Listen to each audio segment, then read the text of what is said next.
PK dalam mediasi penal. Saya yakin teman-teman sudah tahu apa itu mediasi penal. Tapi tentu kita tidak keluar dari konteks aturan maupun pendekatan-pendekatan yang ada yang digunakan juga untuk aturan. Lanjut. Saya mulai dari belakang ini, saya sudah ganti tadi, tapi kayaknya salah kirim, makanya kecil tulisannya. Sistem peradilan pidana Indonesia mengalami pergeseran menuju pendekatan restoratif justice. Dari sisi hukum kita melihat bahwa teori yang digunakan dulu atau pendekatan yang digunakan dulu lebih kepada retributif atau penjeraan. Maka beralih dia menjadi pendekatan restoratif yang sekarang lagi booming sebenarnya. Nanti saya akan masuk seririsan dengan sistem pemasyarakatan kita. Kemudian yang kedua, mediasi penal menjadi instrumen penting dalam penyelesaian konflik di luar persidangan. Ini tidak merupakan budaya lokal kita. Kita tahu betul budaya lokal kita itu sering anak cek atau kalau di Madura itu ada carok. Ini tidak boleh kita lepaskan dari sana. Kemudian yang ketiga, PK memiliki peran sentral dalam memfasilitasi proses ini. Kita harus sadar Bapak Ibu teman-teman semua, berkali-kali bahkan saya di debat dengan petinggi-petinggi, saya menyatakan bahwa pembimbing kemasyarakatan bukan aparat penegak hukum. Kalau mau kita lagi berdebat tidak apa-apa, tapi kita tidak ada dasar.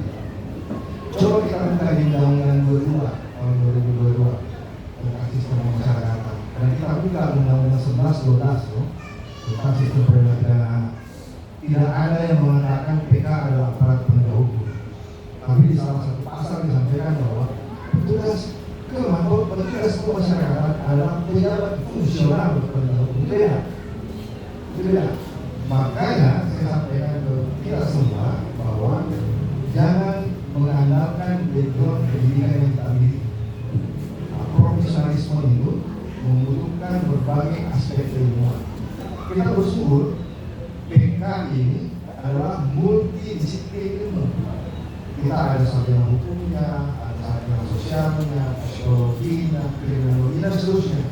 Itu kita compare menjadi satu bahan pertengkaran kita dengan APH. Kalau saya sampaikan tadi APH, tapi kalau bukan APH, terus kita di mana? Kan ada beberapa teman yang selalu menyampaikan kita harus sejajarkan, berarti kan kita bukan APH. Kalau kita bisa sejajarkan. Kalau saya salah sejajarkan, kita harus ada di atas mereka. Coba kita bayangkan. Tahap adjudikasi, PK masuk. Tahap adjudikasi, PK masuk. Tahap post adjudikasi pun PK masuk. Nah, sekarang pertanyaannya, APH itu ada 4. Penyidik, jaksa, hakim dan advokat.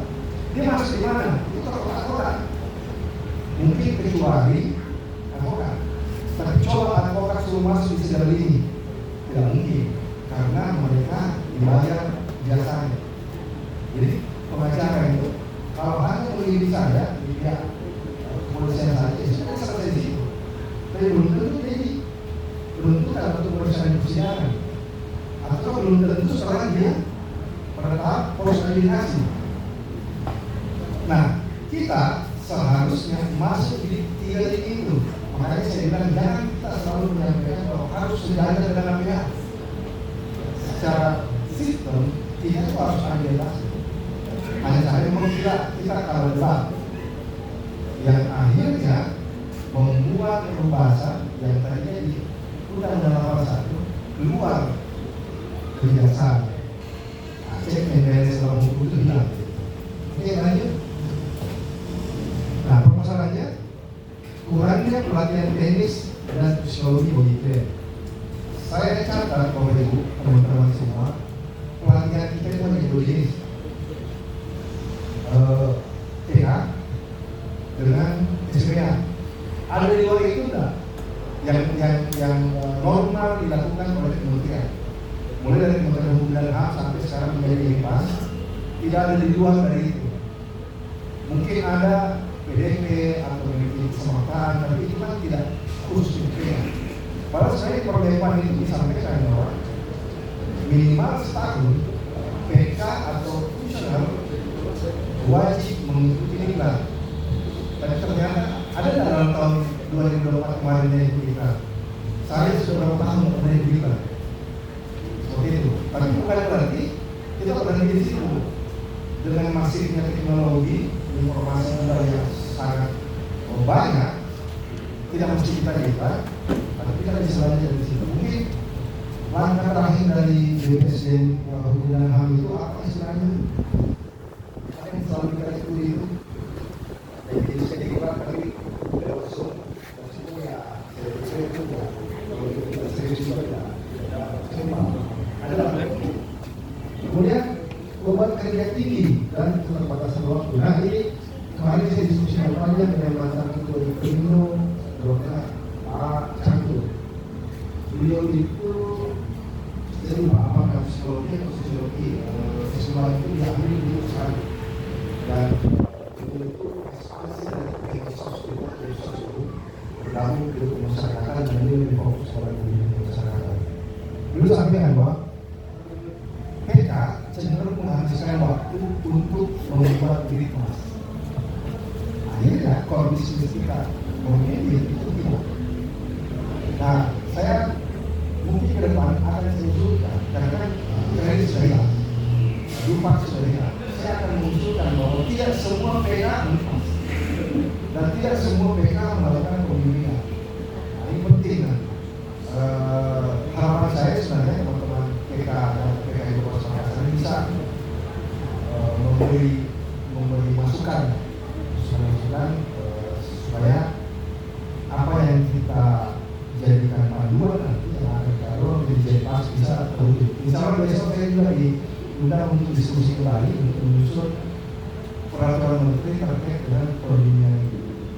Kemudian yang ketiga, belum optimalnya pemanfaatan pendekatan budaya lokal yang saya sampaikan tadi. Ciri nama C, kemudian ada carut di Maluka, itu sebenarnya sangat beriris dengan budaya-budaya atau teori-teori yang ada. Anggap contoh, kita mungkin sebulan sekali atau 2 kali itu dalam sibuk. Itu mekanisme pendekatan media penal sebenarnya. Media penal itu dikenal tahun 74 di Kanada. Itu bermula pada kasus saya lupa namanya the kitchen incident. Jadi seseorang melakukan perbuatan vandalisme di sebuah rumah, kemudian kedua orang yang berkonflik itu oleh PK, polisi officernya sana, itu tidak dilanjutkan ke proses hukum, tapi dia upayakan mediasi untuk menyelesaikan konflik yang terjadi. Apabila semua yang dilakukan itu akhirnya bisa selesai dan tercetuslah pendekatan itu, pendekatan medisional. Kemudian selanjutnya tujuan ini penelitian sebenarnya sama. Tujuannya untuk menjelaskan pentingnya peran PK dalam medisional.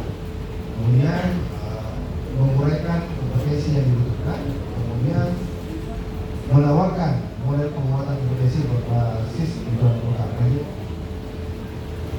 Nah, landasan teori saya pikir pakai saya pakai sebenarnya ada 4, tapi saya sebelum pakai pendekatan restoratif ini oleh saya, kemudian teori resolusi konflik dan peran profesional. Saya pikir kita tidak usah terlalu banyak teori, tapi tidak boleh juga kita melupakan teori, karena teori itu digunakan untuk meminimalkan birokrasi melenceng dari kerjanya.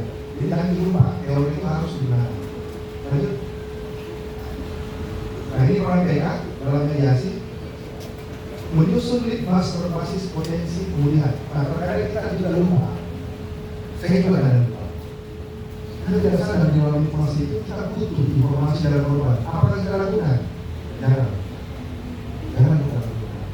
Ternyata kalau kita kunci lagi, kita lakukan pendekatan dari teori yang ada. Kalau kita menyelesaikan teori resolusi konflik maupun teori restoratif, kita mengharapkan kemudian. Makanya di permen PAN atau di permen HAM dulu yang diturunkan menjadi SKADA itu disampaikan bahwa ada kita lakukan pendampingan yang tidak memenuhi syarat migrasi. Ambil contoh, seseorang yang seperti langsung sampai siapa sih yang menerima kalau orang tua ibu? Jadi saya tidak paksa, tapi perlu ada pendekatan. Karena ternyata pendekatan kalian restoratif itu mempunyai tiga unsur: pelaku, korban, dan masyarakat. Sama hal tiga pilar sistem masyarakat kita, pidana atau organisasi masyarakat, jelas dan masyarakat itu tidak boleh lepas. Itu ada satu fundamental yang harus kita ketahui. Nah, pada saat seseorang membunuh orang tua kita semua, yang kita harapkan itu tidak memulihkan, tapi minimal hubungan itu tidak lagi dalam balas dendam. Pastikan mereka menjalani program PBI. Ini karena kita lepas, kita tidak tanya kalau korban kan yang meninggal pasti sudah ada, kan? Tapi minimal keluarga atau orang terdekat korban itu harus berikan pemahaman bahwa aturan hukum dijelaskan bahwa pada saat 2/3 menjalankan pidana dapat mengusulkan untuk bebas bersyarat. Nah, itu salah satu contoh.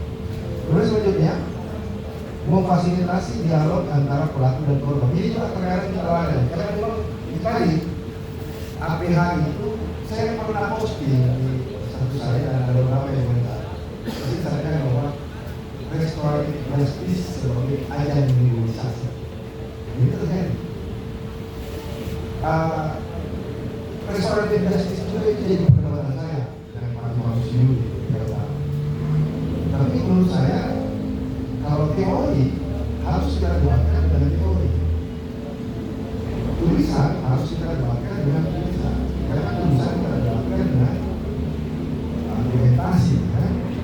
Belum menanyakan perbedaan antara atau persamaan antara restoratif dengan integrasi. Hanya saja lebih keren itu restoratif karena bahasa. Kalau integrasi sejak tahun 64, justru restoratif itu tahun 80-an. Ada dia, cuma dia lebih umum. Kemudian terakhir, mendorong tercapainya kesepakatan. Nah, ini kesepakatan ini tentunya antara pihak korban dan pelaku yang harus diketahui oleh masyarakat lain seperti sumber sampaian tadi. Jangan kita lupa, karena terkadang pelaku dan korban tadi orang lain yang musuhan seperti itu. Lanjut. Kompetensi yang dibutuhkan dari 3 poin ini, saya pikir teman-teman paham bahwa kita perlu lipat, anggaran dan seterusnya. Tapi tidak bisa juga kita berpanggilan menunggu yang tidak pasti, kan? Agak contoh lah. Dari Januari sampai saat ini, dari hampir 20 lagi masih sekarang, hanya 4 atau 5 yang terbayar. Apakah kita boleh tidak berimas lagi? Tidak ada, harus berimas. Karena itu situasional. Tapi kemarin ada 2 hari lalu saya sempat posting TikTok yang saya dapat dari wakil Menteri Keuangan. Saya dapat tidak atau makanya saya coba kirim ke grup struktural Indonesia. Tapi tidak ada komentar. Ada ucapan dari Wamenkeu itu yang disampaikan bahwa penghematan sudah selesai, maka mungkin blokir dalam anggaran akan dicabut. Kita berdoa mudah-mudahan hoax itu betul, sehingga dipa kita yang tadinya dibintang-bintang itu dicabut mudah-mudahan, sehingga kerja-kerja kita yang dulunya sudah berjalan masa terkurang jangan ditambah lagi. Lanjut. Nah, ranking mediasi penal masih terbatas pada kasus anak. Kemudian perlu penguatan kapasitas untuk mediasi dewasa tantangan koordinasi lintas lembaga. Saya ambil dari bawah dulu, lintas lembaga ini kita sudah jalan kerjasama, khususnya dengan Triadi Praya ini kita sudah melalui kawapas kita sudah